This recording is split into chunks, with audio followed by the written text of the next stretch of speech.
Dear Father in heaven, we invite your presence once again on this Sabbath day, and we ask your Holy Spirit to be our teacher and guide. As we open your word together in these sacred hours, we ask for your special presence to be here, to guide our minds, and to direct us in the things that are said, the things that are discussed. Give us strength and the desire and will to follow and obey you. And we ask again for a blessing for each person here. In Jesus' name we pray. Amen.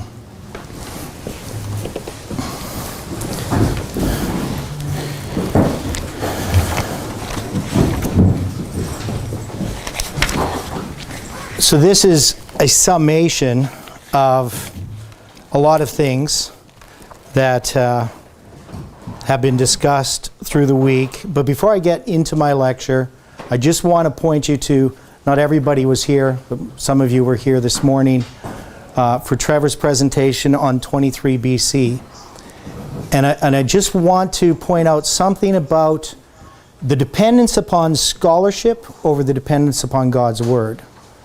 And many of the people who attack this message, they depend upon scholarship. They depend upon the opinions of man, really is what it is. And Ellen White makes a statement regarding this Passover. So the Passover that was talked about by Elder Jeff, that's in 2 Chronicles 29, that's in the second month. There was this invitation that was made to Samaria before its destruction. And the Bible, in 2 Chronicles 29 verse 3, I believe it is, it says that this is in the first year of Hezekiah that he does this. But according to the chronology that we work out, Ellen White says that this is about 2 years from the beginning of the siege. And the siege happens, according to Kings, in the 7th year of Hoshea, which is the 4th year of Hezekiah. So either Ellen White is wrong, which she isn't, or she is noticing something that we had already noticed earlier, is that this 16th year of Ahaz has to be the first year of Hezekiah, something scholars do not do. The problem is, and it's rather complicated, but we know that Hoshea reigns 9 years, and that he begins to reign in the 12th year of Ahaz. And so if you were just to take that he begins to reign in the 12th year, and you move this over to try to accommodate for that, you would find that that would move this over, and the whole thing doesn't fall into place. It just doesn't work. It's a very complicated puzzle. But Ellen White is giving insight that she sees this problem and understands that it's 2 years, not 3 years to the siege.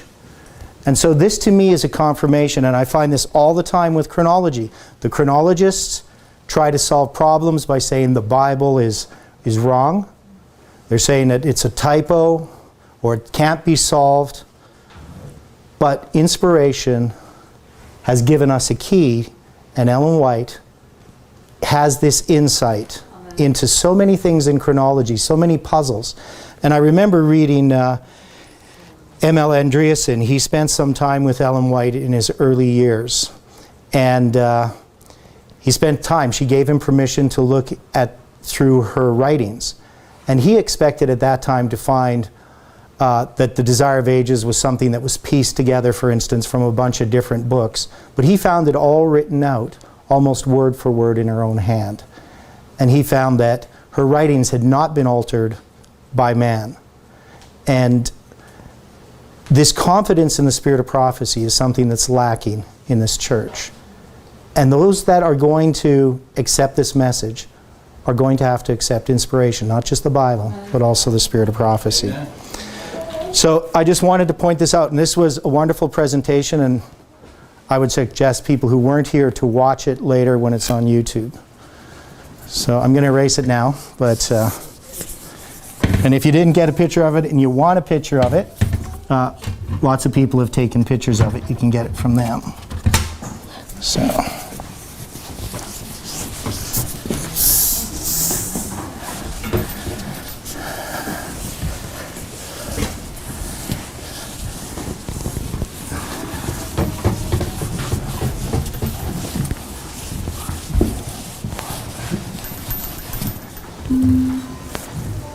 Now, another point regarding the Bible and the spirit of prophecy, these are inspiration.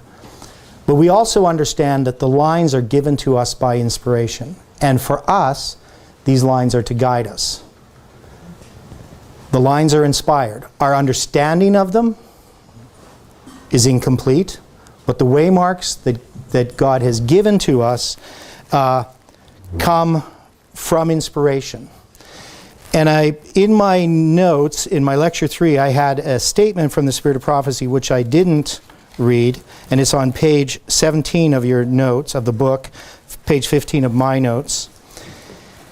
And of course, we should all be familiar with this. This is the statement from page 971 of the SDA Bible Commentary, Ellen White's comments on Revelation chapter 10 in regard to the seven thunders. And I just want to point out a few little insights that I think are important when we read this, because sometimes we haven't read the spirit of prophecy as carefully as we should.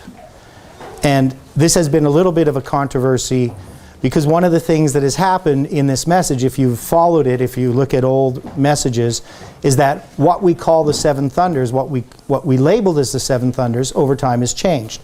And that's because God has been revealing to us waymarks that we had not noticed.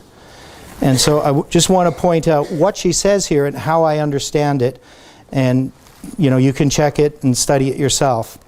But one of the things she says, right at the beginning of this quote, after these seven thunders uttered their voices, the injunction comes to John as to Daniel in regard to the little book. So after these seven thunders uttered their voices, there's this command that comes to John, just as it did to Daniel in regard to sealing up his book.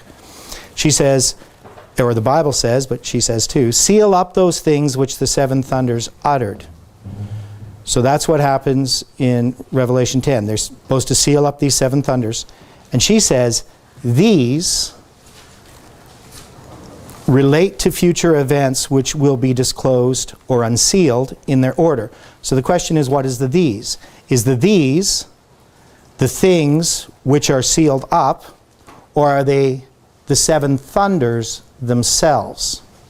So I know that maybe some of you just looking at this, trying to understand it as a distinction, may just think, well, the seven thunders are these future events which will be unsealed. Now it's true, the seven thunders are unsealed, or disclosed. These are future events which will be disclosed. But to me, it has to be these future events that are disclosed as the thunders are unsealed. And you'll see what I mean if you go to the next paragraph. She says, the special light given to John, which was expressed in the seven thunders, was a delineation of events which would transpire under the first and second angels' messages. So again, she doesn't say the seven thunders are a delineation of events which would transpire under the first and second angels' messages, but she says the special light given to John, which was expressed in the seven thunders. And so I'm making a distinction here between the seven thunders and the events themselves. In our history, the seven thunders are unsealed. What happened in Millerite history? They did not understand the waymarks that they had just passed through. That is, even though Ellen White talks about these waymarks and that they're fixed and their location has been determined, she determines the location of these waymarks in ways that the Millerites themselves never understood. And one of them we will find here in my notes later. This is on page 23 of the book and 21 of my notes. Wait, that's not the right place. I had it marked and then I lost it.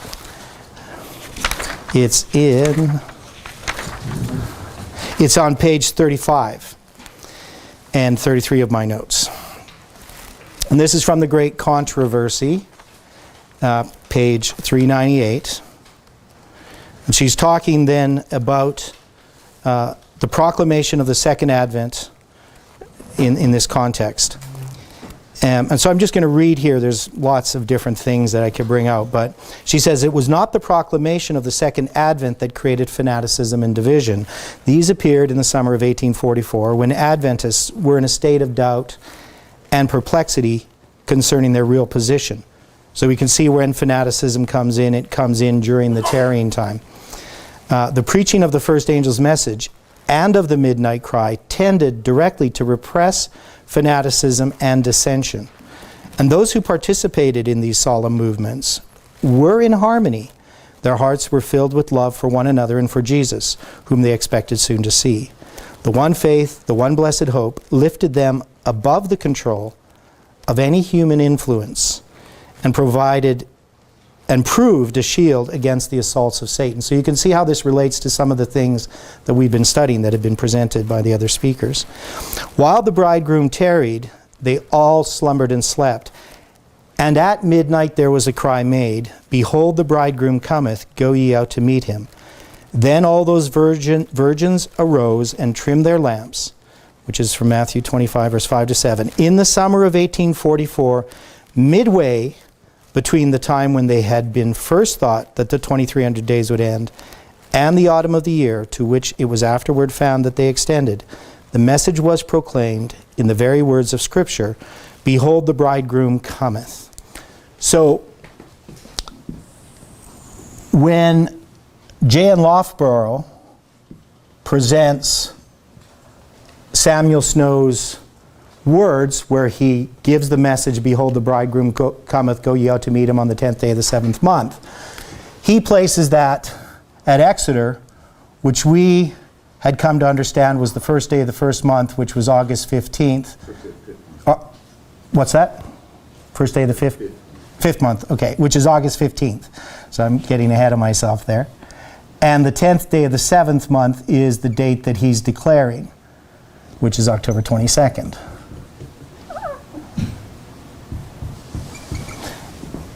But midway is July 21st, which is the 5th day of the 4th month. And this is where he actually gives this message. And we saw earlier, because he says it's about 3 months that they've been in the tarrying time. And if you were to go to August 15th, that would be 4 months, not about, just 3 months. So we know that the Millerites never really understood that this was where the midnight cry was given. But Ellen White marks it. And so we came to mark it as well. So this is an important point about the message that was unfolding or has been unfolding in our history. So God has been unsealing the seven thunders, and He's been giving us these waymarks. And we've seen here now we're placing a waymark. The loud cry becomes a waymark, just not a period of time. And I don't think we've sorted everything out. But we're doing the best we can under the inspiration of the Holy Spirit. And God gives us the light we need when we need it. Right? So He's not giving us light in advance of our need. He's giving us that light at the time that we need it. And so sometimes it can be frustrating for an individual trying to follow this message. Because one is there's this advancing light. And if you get a little bit behind, it's hard to catch up. But also, things seem to change. Our understanding changes. But the waymarks aren't changing. It's our understanding of the waymarks that are changing. Yeah. And I think this is an important point that I always try to emphasize. Now, so I say in my first paragraph, so I kind of have summed it up to some degree, but I'm going to read the paragraph anyway. It is pretty evident, if one takes a good look at the data, that God has been leading this movement. Our main waymarks, the first day of the first month, the 5th day of the 4th month, the first day of the 5th month, and the 10th day of the 7th month, are firmly established. We often refer to them as 9/11, midnight cry, and the Sunday law, in that we see them as repeated in our history. We know that we are just before midnight. Samuel Snow's letters show us that the light that has been unfolding in regard to the prediction before midnight is solid. What's that? That's my summation. That's page 37. It's the beginning of my lecture. Even if we do not yet fully understand everything that is being unfolded. So it's basically what I said, but it's there in a paragraph, much more succinct than I said it. Now, Ezekiel, so I want to look at Ezekiel here really briefly, because I've done whole presentations on Ezekiel. And what we're trying to do is understand these reform lines or these waymarks that exist in these different periods. So in Ezekiel, we have way back here in 977 on November 15th, which is the 15th day of the 8th month.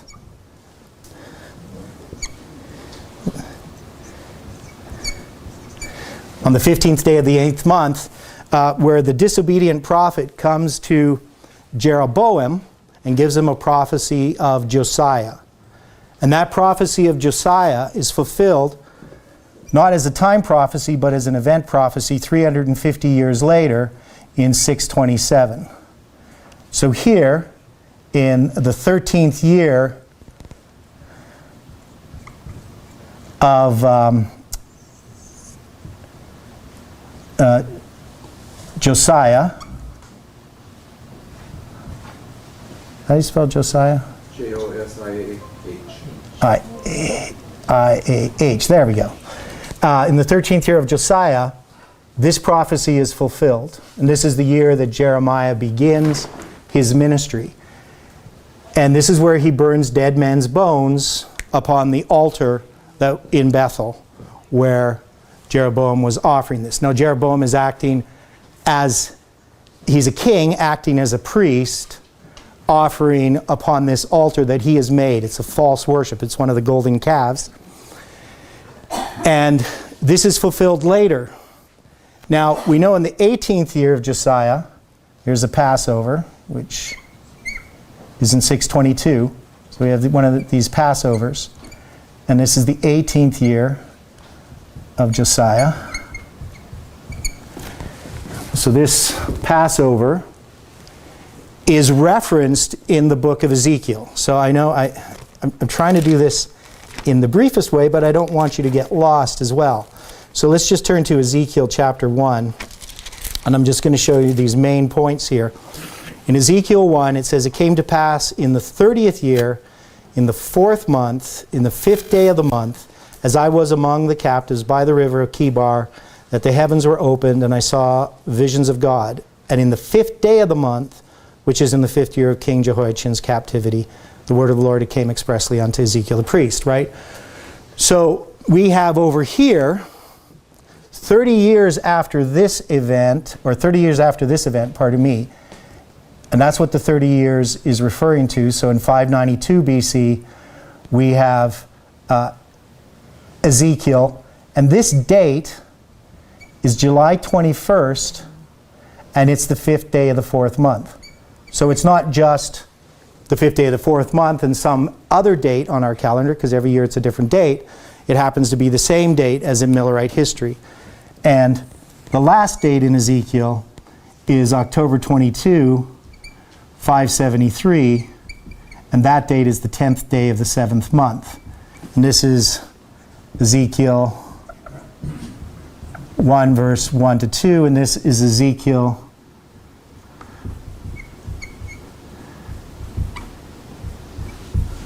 40, verse 1. And here it's basically the same scene as in Revelation chapter 11, I believe, where they're measuring the temple, and he's measuring the temple as well, which is a sign of judgment. Yes? Is this the 19th cycle? Yeah, this is a Metonic cycle, but I'm not determining the dates by using a Metonic cycle, so don't get confused with that. It is the same cycle. It's just the fact that in this year, the first day of the first month is April 19th on the Julian calendar, and the same thing in 573. April 19th is the first day of the first month. Because every 19 years, the pattern generally repeats itself, but not exactly. So you can't use it to determine biblical dates. What I'm saying is it's on the same 19th, the end Yes, of the cycle yeah. in Millerite as it is in the Yeah, it's on the same. No, it's not on the same as the Millerites, because the Millerites is a Gregorian calendar, and this is a Julian, and they're off by 12 days. So if you tried to line it up, 19 years, you would find it would not align. So yes, so it's not on the same cycle as the dates. But in the Julian calendar, which we use for BC dates, which God has ordained, And I've demonstrated this other ways. One is in the prophecy of the 391 years and 15 days. And you can see that if you use the biblical calendar, Josiah Lich would have arrived at the correct dates. And of course, here we have a prophecy of Josiah, and we can look that this parallels Josiah Lich's prophecy. I'm not going to go into all that detail. But these are predictions and fulfillments that occur, and I'm not even going to go through all of those in Ezekiel, because there's a whole bunch of them. Predictions and fulfillments, which I believe parallel our history. The point that I'm making is I have marked this as the time of the end. And it's the time of the end of a time prophecy. Well, not a time prophecy, but a prophecy. And this, of course, is not a major reform line. It parallels a reform line, but it's not, doesn't have all the aspects or all the things that we see in our major reform lines. And then this Passover of Josiah. So Josiah has this work that he does, and this, we would mark the Passover as, in this case, I was marking it as 9/11. And I'm not saying that that has to be, but this is just how it was done. And the Passover is connected to the first day of the first month, which we saw in Millerite history, especially with the two Passovers on either side of the first day of the first month. But what happens here in Ezekiel 4, verse 4 to 6, which is still in the same time period, so it's on the same day that he's having this vision, he has a time prophecy, that's 390 days he lies on his left side for northern Israel, and for 40 days on his right side for Judah. And this points to 587 because it starts here, the 390 years, goes from 977 to 587. I think you need to do 10 there too. Yeah, I know. Last one that I left on was This one's good? Okay. So you can see this is 977, this is 587. If you subtract 390, you get this date. So this is the 390 for Israel. That's much better. And if you go back to here, when the prophecy is fulfilled, 350 years later, which is not a time prophecy, but it happens, we can see when this fulfillment of the prophecy of Josiah. So this is in 1 Kings 13, and this is in 2 Kings 23. This is verse 15 to 18, and this is verse 1 to 5, I believe. So these two prophecies, the giving of the prophecy and the fulfillment, are used as the starting point, and this is 40 years. So from 587 to 627. So this is interesting because he's given us a day for a year, and Adventists have always used this as a day for a year example, but they've never had a starting point and an end point for it. And he's predicting the siege, which is going to be 5 years later. And there's more predictions involved. So there's a whole bunch of predictions that happen when the siege occurs, and I'd love to show them all to you right now, but I can't. The main point is, in understanding this, we're going to have to say that this siege, and there's something else which I should put in. In 597, that's when Jehoiachin is taken captive. And this is the 5th year of his captivity. So we can see that there's basically 5 years here and 5 years over here. There is then, in this history, this is 25 years, because there's 30 years between here and 5 years here. So that's 30 years. And then this other 5 years gives us the 40 years. So that's just kind of a rough way of looking at it. So God has given us this model, and we said this is the time of the net, and this is 9/11. But what is the 5th day of the 4th month? It's midnight, right? And this would have to be the Sunday law, the siege. At least we could look at it that way. And that's what he's predicting. So at midnight, he's predicting not October 22nd, he's predicting this coming siege. So at midnight, he has a prediction. But over here, Jehoiachin is taken captive, and he's referencing this as well. And I have put this before to deal with this, and I was calling this the PBM. Now, it could be wrong, but what happens to Jehoiachin? Zedekiah is set up on the throne. So Jehoiachin reigns for 3 months and 10 days. We know the exact date and everything that Nebuchadnezzar came in and took him captive, because it says in Nebuchadnezzar's writings, or not his, but the chronicle of when all this occurred. And Ezekiel keeps referencing this date of the captivity. For instance, over here, he says this is the 25th year of the captivity, and it's the 14th year since the city was smitten. So, and you can look at that, that's 14 years, this is 25 years. I think it's 25 years, what does he say? Yeah. Oh no, 24th, maybe it's the 24th. I can't, no, it's the 25th. It's the 25th, and if you add it up, it looks like 24. But the reason is, in the years of the captivity, they're counting fall to fall. So if you're on the 10th day of the 7th month, you're in a new year. And that's why it says it's the 25th. So when you just do the math on the surface, it looks off, and everybody's done different things. People, move these things all around. But Ezekiel is counting some events in the years of Zedekiah, which is going spring to spring, and some in the years of Jehoiachin's captivity, which is going fall to fall. And when you correct that, they all fall into place. So, and I don't really want to deal with that. But we have dealt with some of this chronology. Now, in looking at this, we see that we can put our waymarks on here. Now, there's some other stuff that's going to happen after here. So this is the siege. Actually, the destruction of Jerusalem occurs later, and occurs 18 months later, right? Which we all know happened on what date?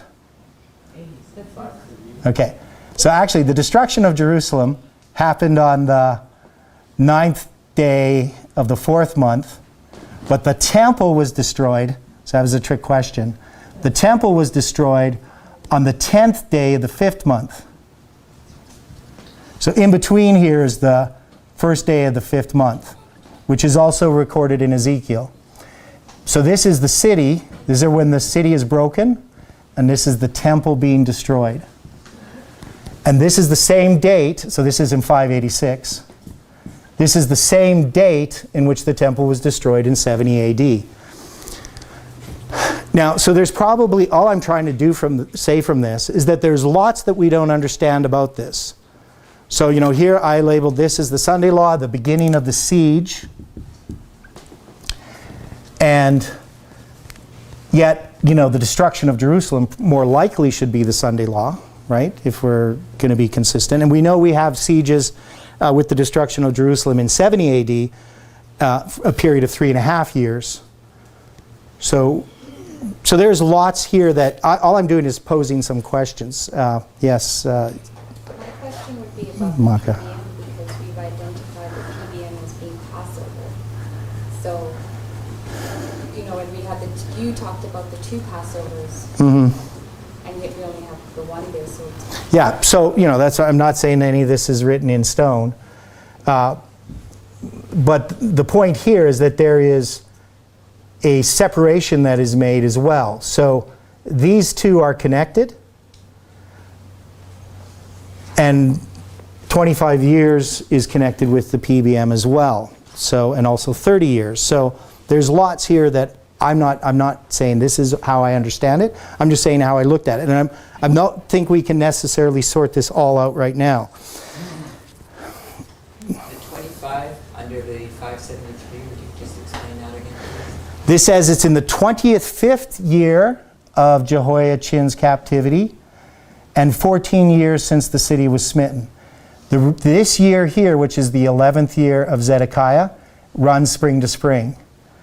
This runs fall to fall. And so when he says it's in the 25th year, it's at the beginning of the 25th year.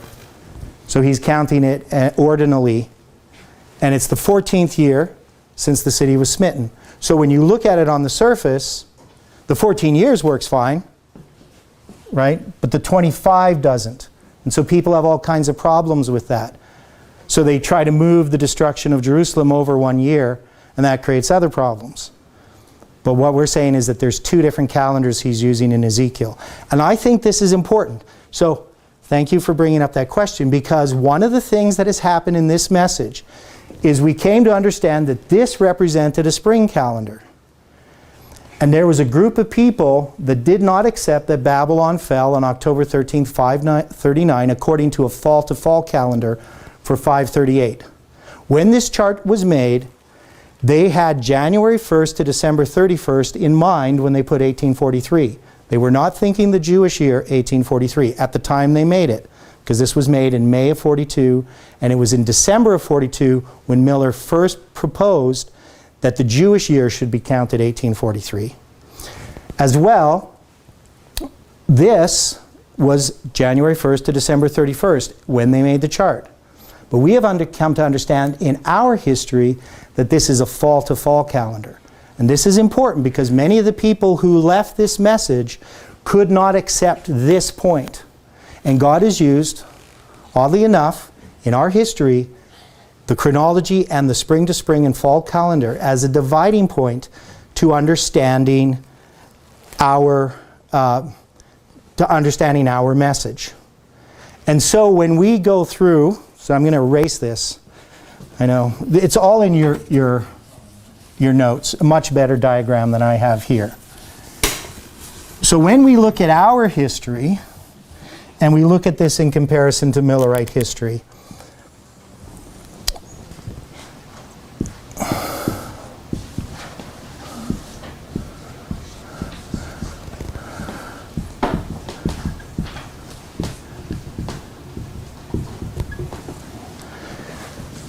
we have had some difficulty in trying to understand these waymarks as we take Millerite history. I remember a couple years ago when we tried to take, once we discovered midnight, how do we put midnight into all the various reform lines that we had established before that didn't have midnight in them, right? And so, you know, we end up with this prediction before midnight, 2014. Now, I propose that Samuel Snow's letters demonstrate that history, but that the first day of the first month, as it relates to Samuel Snow's letters, we shouldn't say that it's, you know, because they start before, this is 9/11, right? And this is midnight. This is the midnight cry, and this is the Sunday law in our understanding of this. So Samuel Snow's letters start here, and I say that it's a separation of the false priests. Originally I was saying it was the separation of the wheat and tares. But we have understood that the separation of the wheat and tares comes in this binding off period between midnight and the midnight cry. Right? So the separation of the false priests is a separate event. And these people leave us, right? Somebody said that they're worse than tares.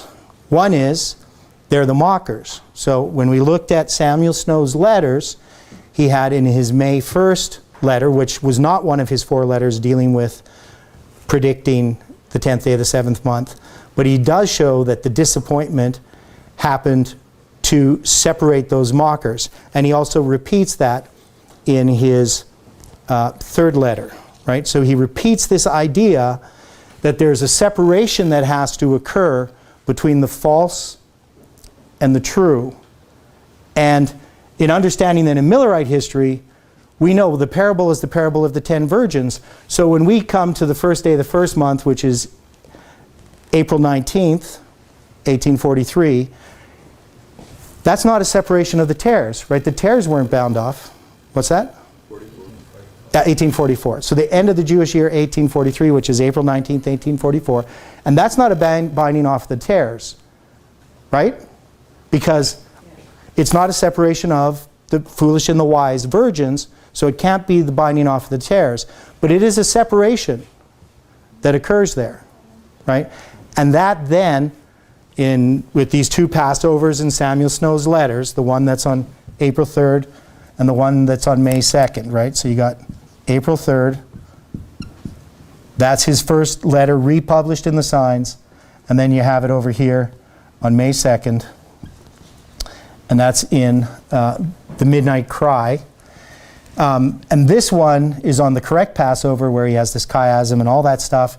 And this is on the false Passover. So you can see in this history, what is it that's going to be separating the Millerites who accept the Midnight Cry from the Millerites who ended up not accepting the Midnight Cry? What is one of the things, I guess, that separates them? It would be an understanding of chronology. Because this group here, they're not going to, if they accept this as the Passover, and they're not going to accept this as the Passover unless they accept the conclusions about the Karaite calendar, they're going to not accept October 22nd, 1844 as the Day of Atonement. They would say it's September 23rd. So you see what I'm saying here is that there's chronology is important in these histories, in Millerite history and our history. So this understanding of chronology that has been revealed to us about these waymarks comes to play in some way in our history in ways that I don't know if I fully understand yet.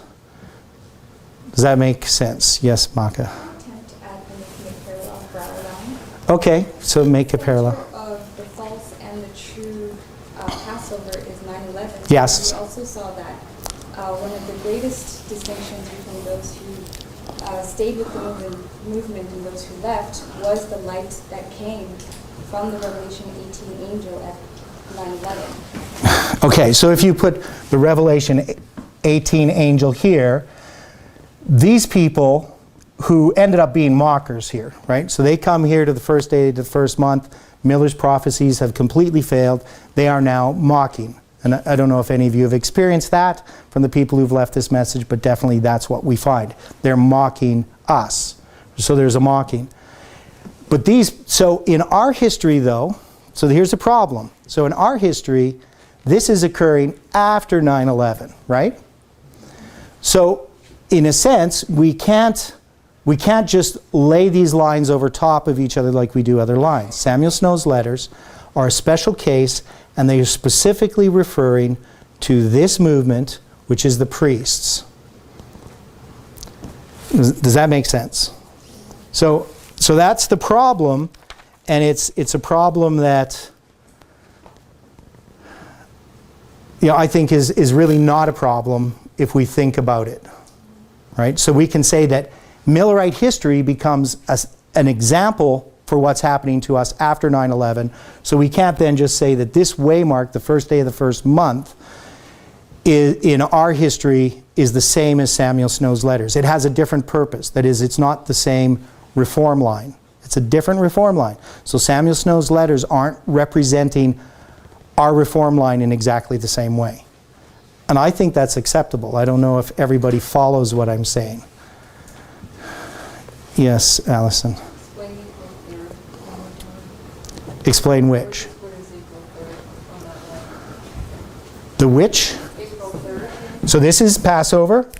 This is the false Passover. Yeah, this is the one the Jews kept and the Karaites. And this is the true Passover, according to October 22nd being the 10th day of the 7th month.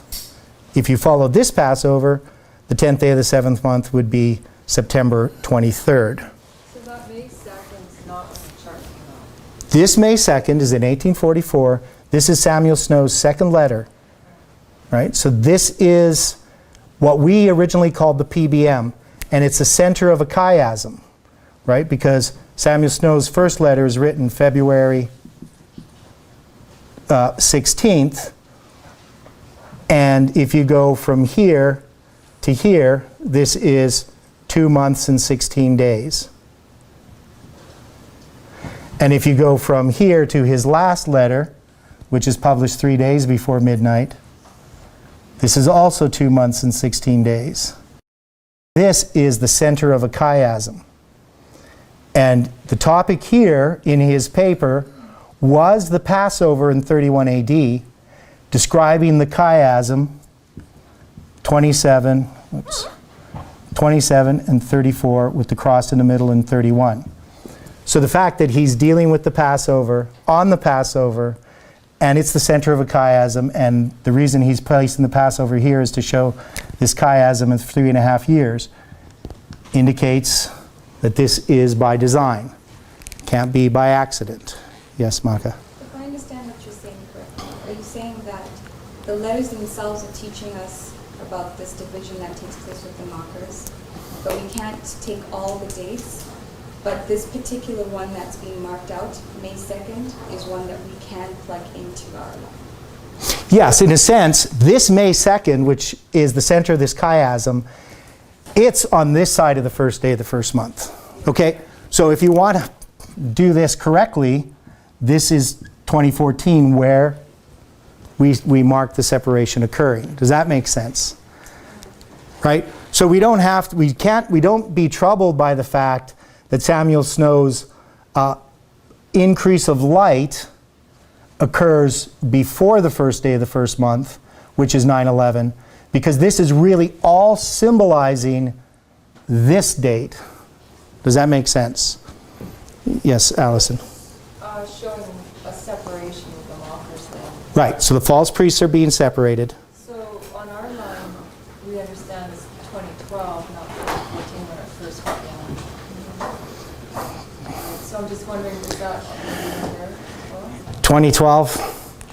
Yeah, that's what, so is it 2012, is it 2014? We have the 126 shekels that comes to 2014, and we have the 151 shekels that goes to 2014, and we understand that that's when it was visibly manifest.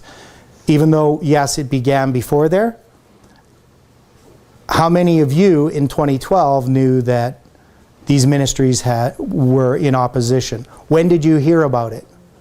It was in 2014.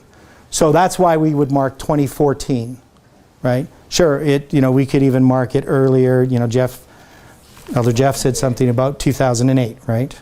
So obviously there's a rebellion. And we see this in things like the 723 BC, where there's all this progression of events, but what's the event that marks it? It's Hoshea being taken captive, right? So we have these dates. God marks dates in history differently sometimes than historians do, right? The fall of Turkey, August 11th, 1840. Well, Turkey still survived until the 1920s, right? So if you're going to defend August 11th, 1840, you need to understand what the prophecy is referring to. It's not referring to the final end of Turkey as a nation. It has to do with its subjugation or its submission to the 4 Christian nations, right? Which wasn't even understood necessarily by Josiah Litch when he made the prediction. He wasn't understanding what was going to happen. Yes? I hesitate to ask this question because I don't want to get you off point, but you're answering another question. The false Passover on April 3rd, if I'm understanding you right, you're wanting us to understand that in our history post 9/11. Yes. But I'm wondering why it can't be pre 9/11. There was a separation, a specific separation at 9/11 of mockers too. Yes. That's the end of the resistance of the conference and self-supporting work. Mm-hmm. So Elder Jeff's making an interesting point. So he says, why can't I look at this as occurring before 9/11? Because in our history, we have separations that occur at 9/11, and even separations that occur earlier, right? 1989, we could even, look at in a certain way. And we could then say, well, this is referring to that type of separation. And I don't necessarily have problems with that. It's just that I think that this whole overall structure is pointing to this being the center, and it's over on this side.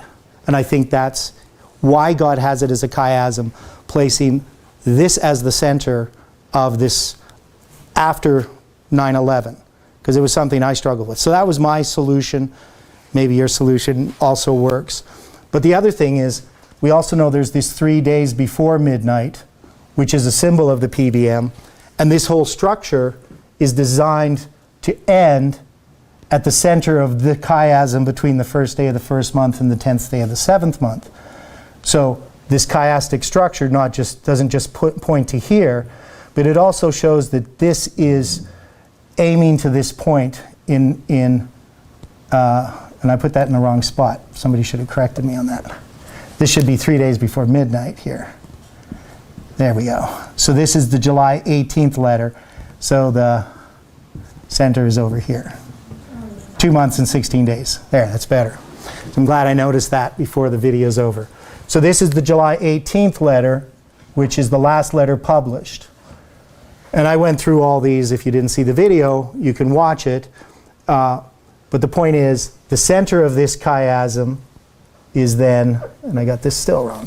So the center of the chiasm is here. It's lopsided. I hate things that are lopsided, but there we go. So it's pointing to this date, May 2nd. So this 2 months and 16 days, which is his first letter. This is the time of his first letter to his second letter. And then this is the second, there's a third, and then there's the fourth. And this fourth ends there. So the point is, it's pointing to May 2nd as the center of a chiasm, which I say would align up with 2014 in our history. But there could be other solutions. Yes, Maka? When we're talking about our history and the progression of light Mm-hmm. from Israel, and especially Ezekiel, we've been adding waymarks to our line. We started with, actually I'll start a little more recent history. We started with Ezra 9, and they gave us the first day of the first month, the first Yeah. day of the fifth month. Right, so in 2013, we ended up first recognizing this date. Yeah. Okay, and then Ezekiel, the first chapter of Ezekiel gave us that date there, fifth day of the fourth month. Yeah. It's significant because it was marking midnight for Yeah. us. Yeah, if somebody correct me, I think we understood the fifth day of the fourth month first, and then we found it in Ezekiel later. Yes, but it Yeah. confirmed that for us. Yes, it We confirmed got it. as an experience that we're supposed to have at Yeah. midnight. And then God confirmed it by giving us Yes. Ezekiel's experience. Okay.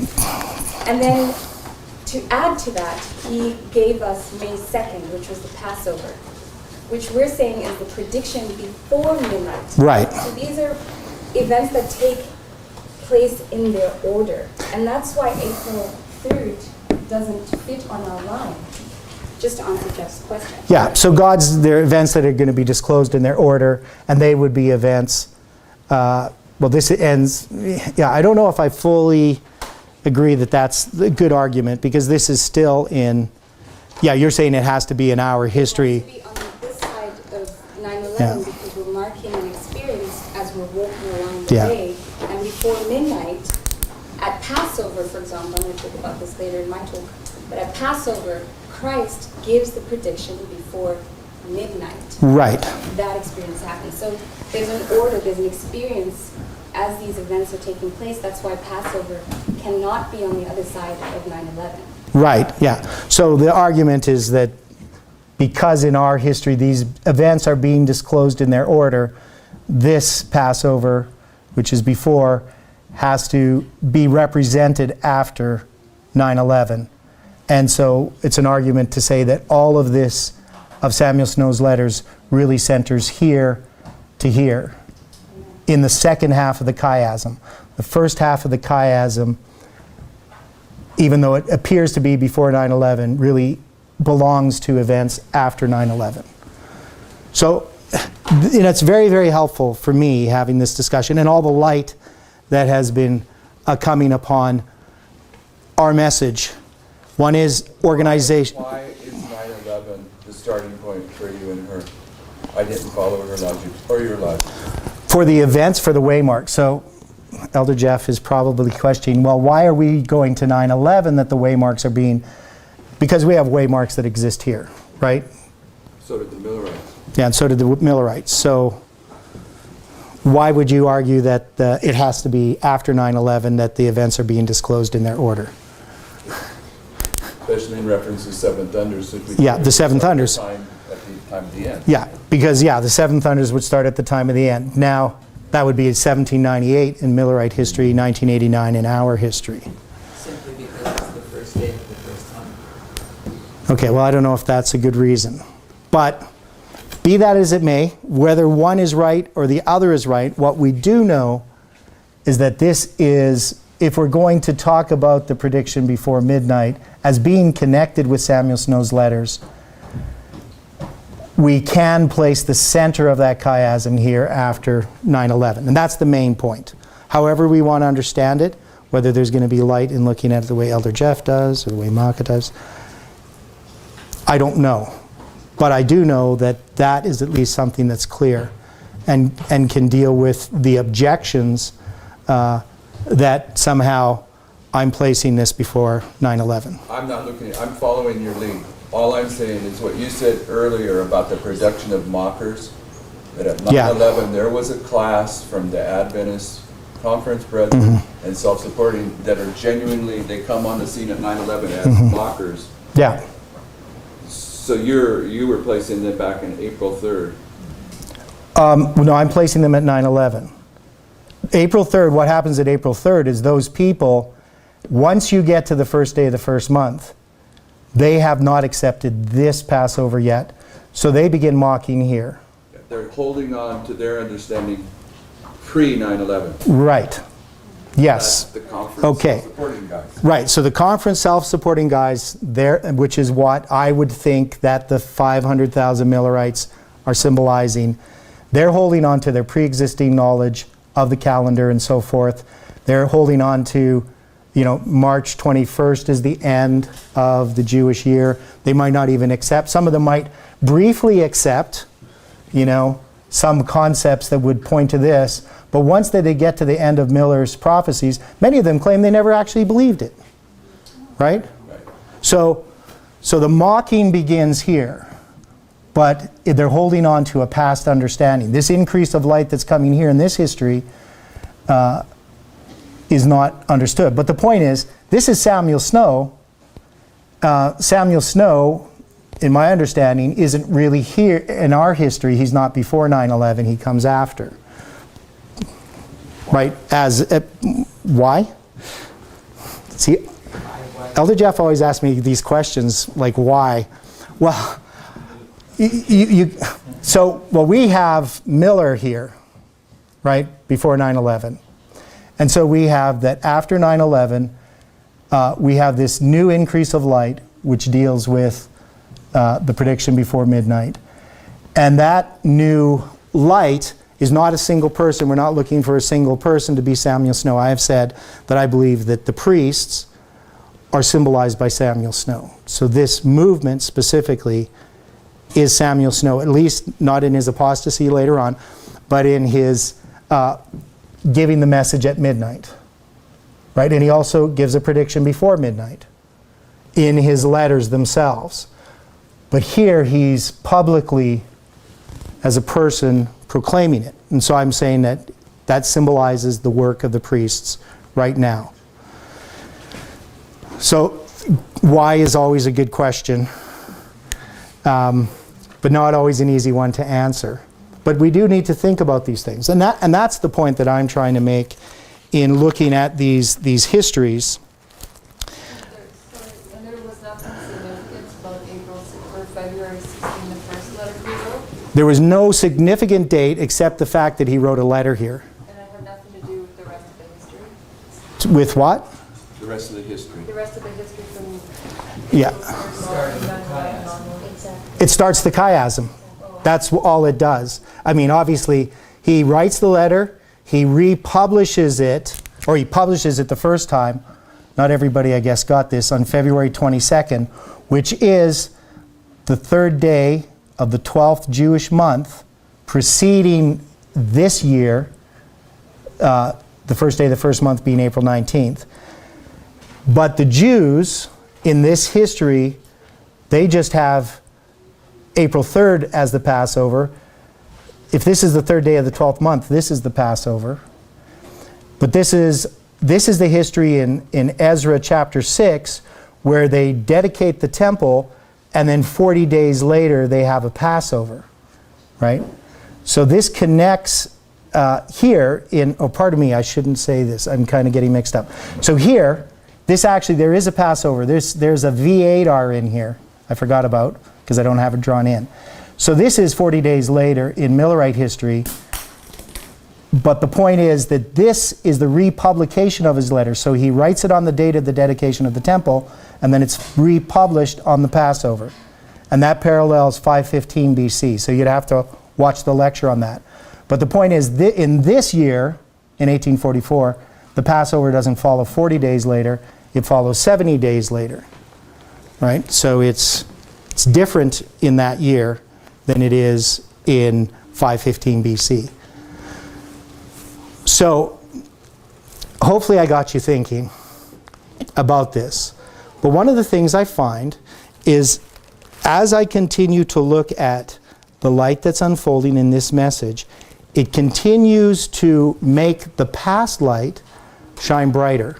The things that we didn't understand fully, when we examine them on the new light, they are now clearer, not less clear. We don't end up rejecting established truths, we end up understanding them.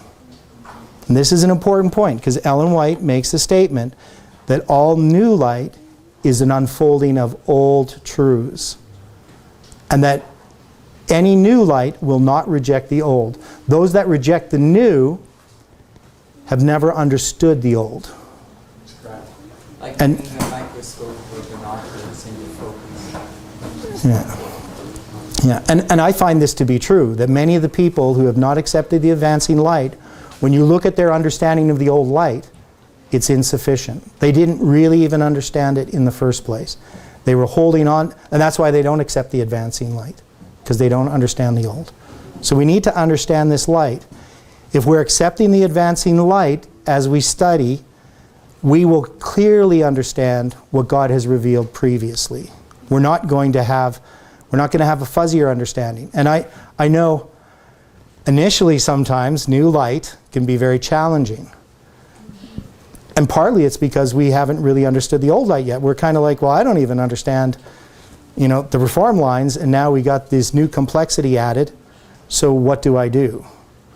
But I think that what we need to do is study and pray and follow the light that shines all along the path from the midnight cry. And it's the unfolding of the light of the midnight cry that's going to make all these truths, not just the truths in this message, shine brighter, but even the truths of Adventism that we first accepted years ago. It makes them shine brighter, and it establishes them more firmly. And if Seventh-day Adventists could see what we see, they would see this. But the point is, they won't even look, many of them. Now, I believe that there's a way to reach some of them, and obviously we can't judge their hearts. There are some people, they're being held back by others. And one of the things we do, Brother Trevor presented 723 BC in a much more detailed way than probably any of us had looked at it before. And we probably don't remember anything of what he said. But the thing is, we need to study these things in more detail, because we have to have an answer to people who are looking for light and are being hindered by others. Amen. And sometimes it's not a really complicated presentation on chronology. Believe me, it's not always the answer. Sometimes it's very simple things that's going to reach a person. But there are some people, they need a solid answer, and if we can't give it to them, if we don't have a reason, that person may not accept the truth. So I think it's amazing what God is doing right now in this message. Sometimes it can be discouraging. We can see that there's all these people leaving, friends of ours, for years and years and years, now becoming mockers, and we think, well, why is this happening? And the truth becomes sometimes very oppressive. If you know what I mean. I think all of you understand what I mean. It's a huge burden, not just to understand it, but to even share it with others. How do I do this? And especially as we get more and more divorced from the thinking in Adventism, and somebody, as Elder Jeff said, if somebody's watching one of these videos, what are they talking about, right? They have no idea. And people will ask me questions on Facebook, They're What does it mean that after 2014 there's a gathering happening and you can do time setting during a gathering? How do you answer that question to somebody who doesn't understand reform lines? And it's almost an impossible question to ask. Now, of course, the person asking it probably has no real sincere desire to know the truth, but other people are watching. So you still sometimes have to answer that question in a way that can make sense. So thanks for your attention and for your thought. And Can I ask one more question? yes, okay. Take me just a second and put it in place, but at the beginning you started with the passage from the Seven Thunders. And if I'm understanding what you were trying to share with us from the Seven Thunders is that at the end of the world, before probation closes, the seven thunders that were sealed up is to be opened up to God's people. And I think what I'm understanding you say by you're going through that passage is that some of us think that when the seven thunders was opened up here at the end of the world, that it portrayed the Millerite history with seven primary waymarks, and we've seen those waymarks. Those waymarks match our history, but what you're saying is that what gets opened up in the seven thunders is a development of waymarks over a period of time that we have to follow on, not just a singular illustration of Millerite history that is the pattern for us, and there's no further development of it. Is that what I'm understanding you saying? Yeah. So Elder Jeff is saying that he understands me that in regard to the seven thunders, that instead of just seven thunders were revealed to us about Millerite history and we understood them, but that there's something that's being unsealed in our history, and it's helping us understand the waymarks in Millerite history better, because we actually see more waymarks, but also in our history, it's the unfolding of those waymarks, which are going to be disclosed in their order. And we're seeing them now in their order. Not that they're revealed, the time of the end's revealed first and the next one's revealed first, because that's not how they were unfolded in our understanding of Millerite history. So I think this is, it's an important point, and it may seem like a fine distinction on some levels, but I think it's important as we get this development of light, that we're seeing that God is unsealing the seven thunders, and He's revealing to us not just the placement of the waymarks, but the significance of them, both in Millerite history and in our history. And that's clearly evident as we, look at what has happened over the last, number of years, but even in the last, year and a half or 2 years specifically, because I think one of the things that happened a couple of years ago is we realized we didn't understand the waymarks at all. That when we really started to look at our understanding of the waymarks, there was so much disagreement, and that's because we had the waymarks, but we didn't know what they all meant. And I think that's what's happening now, is we're understanding much more clearly. I think Parminder has placed the idea that the waymarks are inspired, the lines are inspired, but our understanding of them is insufficient. It has to be corrected. So even though we came to an understanding of why something should be in a certain place and what it means, our understanding of that may have to change. But the waymark itself is inspired. It's ordained by God. He placed them there. And that's why I focused a little bit on the fact that the Millerites got correct dates without understanding things 100% correctly. Because God was placing those dates there specifically for a purpose. And so that's all I have to say. So thanks. Let's close with prayer.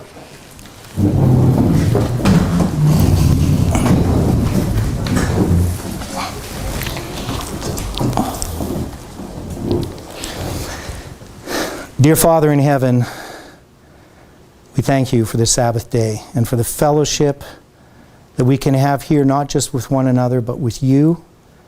That your Spirit's presence here can impress us, impress our hearts and our minds, that you can give us clear understanding of things that we struggle over. As I've seen, Ezekiel had most of his visions on the Sabbath day. John was given his vision in Revelation on the Sabbath. The Sabbath is such a precious time when you come close to us. We just ask, Lord, that we can honor this time, that we can feel your presence, and that we cannot do anything that will chase it away. Thank you now for hearing us, and be with us through the rest of this day in all of our meetings, in all of our deportment. And we ask this in Jesus' name. Amen.